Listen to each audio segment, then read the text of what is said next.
안녕하세요. 예? 54세라고요? 와.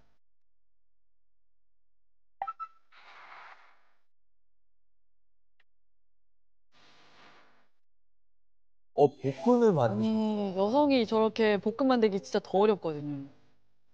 지금 한 24인치 정도 될걸요?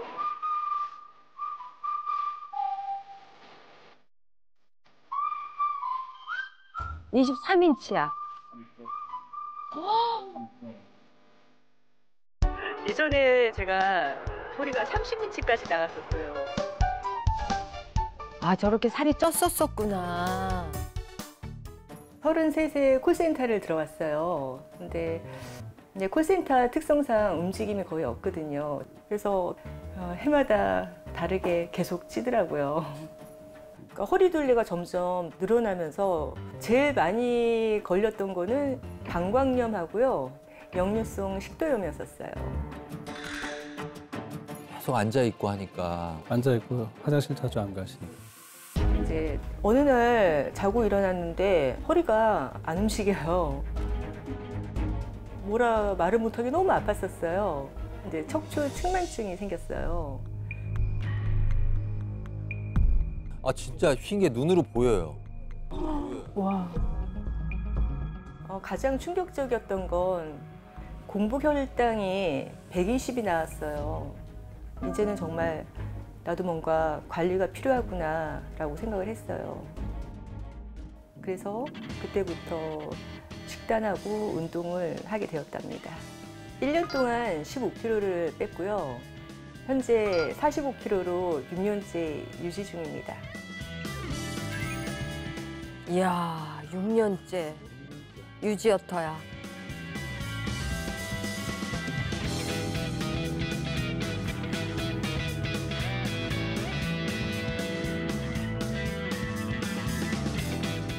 이게 바로 제가 60kg였을 때 제 뱃살을 빼는데 도움을 준 식재료예요.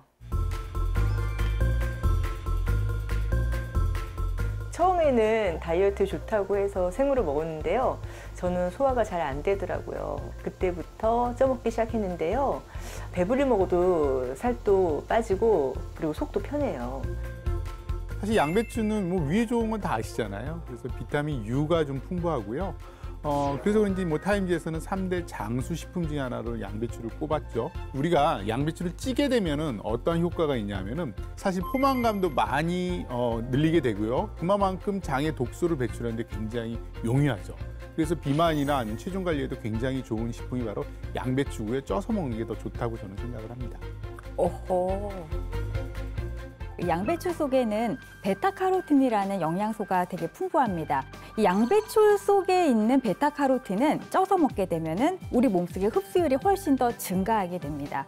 그래서 양배추를 생으로 드시는 것보다 노화 예방과 면역력 증진을 위해서는 쪄서 드시는 것을 추천드리겠습니다.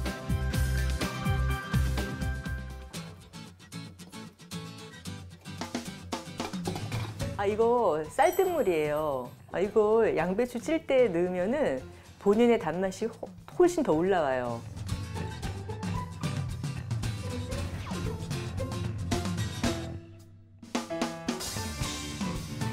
단백질은 닭가슴살을 넣어서 주로 먹습니다. 월남쌈보다 더 편하게 쌓여지겠다.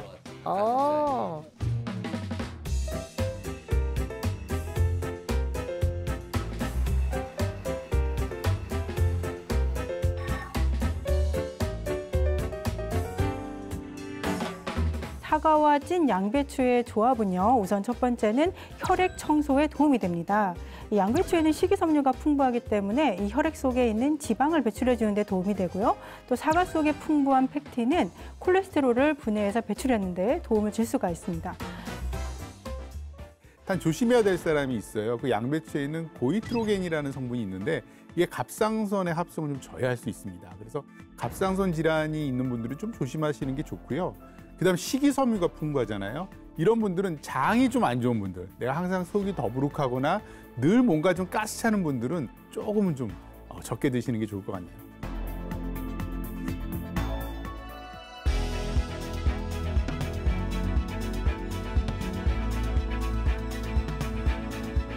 이 찐 양배추를 꾸준하게 먹고 나니까 소화도 잘 되고 고민이 많았던 제 뱃살도 쏙 들어갔고 너무 만족해요.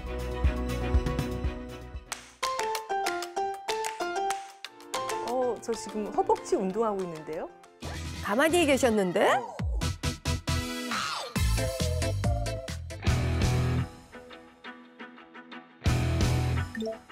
아, 책을 끼고 책벅지라고 하는 운동인데요. 예전에 살이 쪘을 때는 자존감도 낮아져서 집 밖을 나가기가 싫었어요.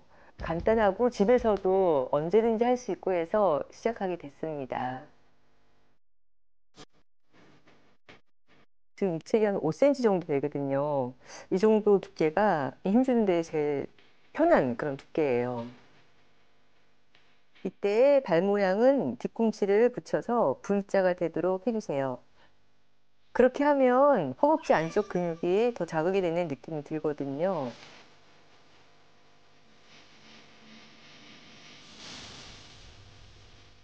저거 15분 이상 엄청 힘드는데. 어. 안 날 수 있어요.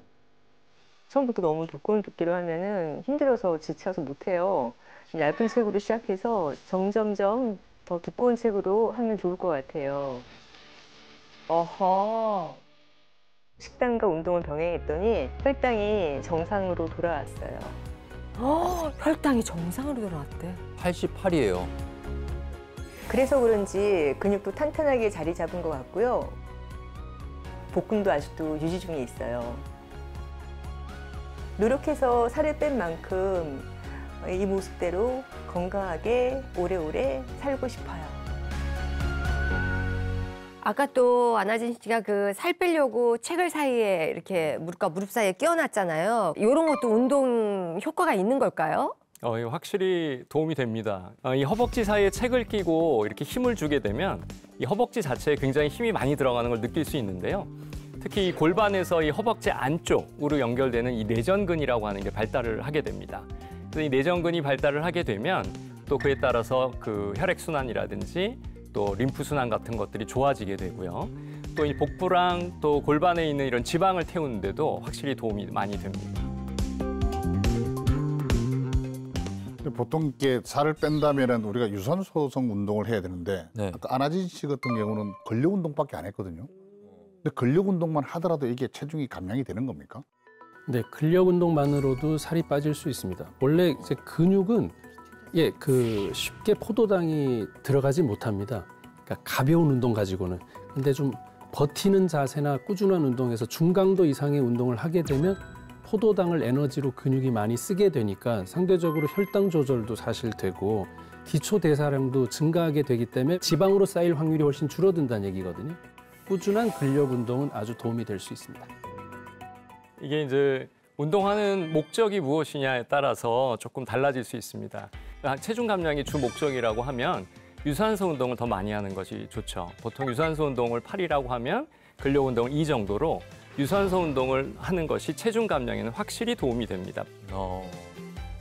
어느 정도 목표에 가까워지셨다고 생각이 들면 근력 운동량을 늘려야 됩니다. 그래서 개인적으로는 근력 운동이 한 80% 정도를 차지하고 마지막에 유산소 운동 20% 정도 하는 걸 권유드리는데 근력 운동을 먼저 하라고 말씀드리는 거는 우리 몸 속에 피 속에 있는 그 혈당이라든지 이런 거를 힘을 줘서 일단 다 태우는 거죠.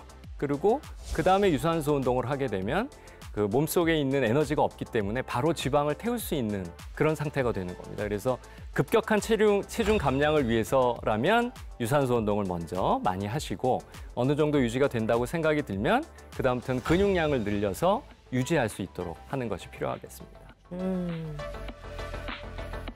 네, 병든 지방 빼는 방법에 대해서 알아보고 있는데요. 병든 지방을 반드시 뿌리 뽑아야 하는 중요한 이유가 또 있다고 합니다. 선생님, 어떤 건가요? 네, 이제 이 병든 지방이 우리 몸에 많은 질병을 일으키기 때문인데요. 자, 병든 지방이 어떠한 질환을 일으키는지 제가 간단하게 판넬을 통해서 좀 설명을 드리겠습니다. 자, 머리로 가면 치매, 뽑기는 천식, 그다음에 동맥경화, 심지어는 유방암이나 대장암, 네. 하지에는 이렇게 하지 정맥류까지도 일으킬 수 있습니다. 아니 근데 치매는 선생님 이게 뇌에 생기는 이게 병이잖아요. 근데 어떻게 병든 지방이 뇌까지 영향을 주게 되는 겁니까? 네, 비만하게 되면 이 몸만 변하는 게 아니라 뇌까지 변하게 됩니다. 비만한 사람과 치매 환자의 뇌를 살펴보면요. 학습, 기억, 판단 기능을 담당하는 뇌 대뇌피질의 두께가 공통적으로 얇아지고 위축된 것을 볼 수가 있습니다. 뇌 부피가 줄어서 치매를 유발할 가능성이 높아진다고 말할 수 있는 거죠. 또 비만한 사람은 이 정상 체중의 사람들보다 뇌를 봤을 때 시상하부의 크기가 상당히 커져 있는 것을 알 수가 있습니다. 이 시상하부는요, 우리 몸에서 배고픔과 포만감을 조절하는 호르몬을 분비해주는 기관이에요. 이 시상하부가 커져 있으면 그만큼 뇌의 다른 곳의 부피는 위축이 되게 됩니다. 이렇게 또 뇌가 위축이 돼서 뇌로 가는 혈류의 양이 감소하게 되면은 인지 저하와 또 치매를 유발할 가능성이 높아지게 되는 거죠. 그래도 여성이니까 저는 유방암 이야기도 진짜 궁금하거든요. 병든 지방이랑 그 유방암은 도대체 어떤 관계가 있는 거예요? 네, 국내 여성의 발병률 1위가 바로 유방암입니다. 이 유방암도 병든 지방 때문에 생길 수가 있는데요. 우리가 이제 보통 유방암의 주 원인이 여성 호르몬인 에스트로겐의 과다 분비 때문이라고 알고 있고, 또 이 에스트로겐이 우리 몸속에서 난소에서 이제 분비되는 것으로 알고 있잖아요. 그런데 에스트로겐이 분비되는 곳이 또 한 곳 있습니다. 바로 지방 조직입니다. 그래서 우리 몸에서 지방이 많아지게 되면 에스트로겐 수치가 높아지게 되고, 그러면 유방암의 위험이 높아질 수가 있는 겁니다.